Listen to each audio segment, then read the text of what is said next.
ఏంటి 1 వీక్ లో sem exams? సబ్జెక్టులు ఏమన్నా కూడా తెలీదు, అప్పుడే సెమ్మా. ఇంకా 1 వీక్ ఉంది కదరా, పర్లేదులే. 1 వీక్ అంటే 1 వీక్ ఉందని కాదు, 1 వీకే ఉందని.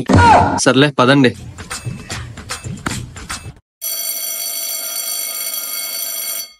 ఇంతకీ ఫస్ట్ ఎగ్జామ్ ఏంట్రా? M1 రా. మన నోట్స్ లోనేయా? ఎవరిని అడుగుతున్నావు తెలుసా? మరి నోట్స్ రాసే మొక్కలేనా? మరి ఎలా చదువుతాం రా? పక్క క్లాస్కి వెళ్ళి తెచ్చుకున్నారా? అబ్బాయిలను ఎవరిని అడగద్రోయ్. మన వాళ్ళకి అమ్మాయిల మీద ఉంది చేసే, బుక్స్ మీద అసలు ఉండదు. అమ్మాయిలను అడుగుతాం వెళ్ళి. అయితే నాకు ఒక అమ్మాయి తెలుసా? అవునా, సరే పద మరి. M1 బుక్ ఇవ్వా? ఎవరు మీరు? Middle benchers. ఎక్కడ? సినిమా హాల్లోనా? మన కాలేజీలోనే. సరే బుక్ ఇవ్వు.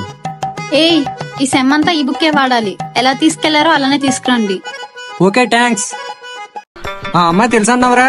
ఆ అమ్మాయి నాకు తెలుసా, నేను ఆ అమ్మాయికి తెలియదు. అబ్బో, ఏరా బుక్ ఇచ్చారా? ఇవ్వడం ఏంట్రా, ఏరా చెప్పరా మన గురించి. అవునరా, లోపలికి వెళ్ళగానే నా బుక్ తీసుకో అనేసి అమ్మాయిలు ఎగబడిపోయారా. సర్లే, ఈ రోజు నేను తీసుకెళ్తాను, రేపు మీరు తీసుకెళ్ళండి. లేదురా, నాకు ఫస్ట్ ఇచ్చింది, నేను తీసుకెళ్తా. నాకు తెలిసిన పిల్లరా, నాకు ఇచ్చిందిరా బుక్, నేను పట్టుకెళ్తాను ఈ రోజు. మీ ముగ్గురికి ఇచ్చేది నాకేమంటా? లేదు మాకు ఇది. లేదు నాకురా.